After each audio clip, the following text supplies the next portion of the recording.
কখনো না কখনো গেমের ভিতরে এই ডায়লগটা শুনে থাকবেন যে এখন আর আগের মতো খেলতে পারতেছি না।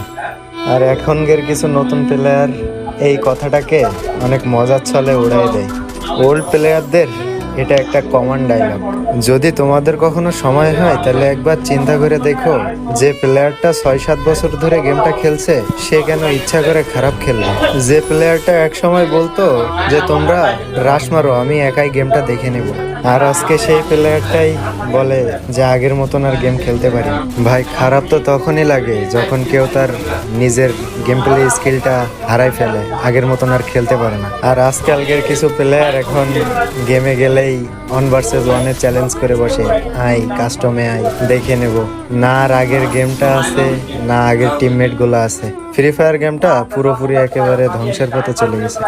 গ্যারেনার প্রত্যেকটা আপডেট ফ্রি ফায়ারের ওল্ড প্লেয়ারদের বুকে লাথি মারছে। এটার কষ্ট তোমরা কখনোই বুঝবা না, শুধুমাত্র ওল্ড প্লেয়াররাই বুঝবে যে আসলে গেমটার অবস্থান এখন কোথায়।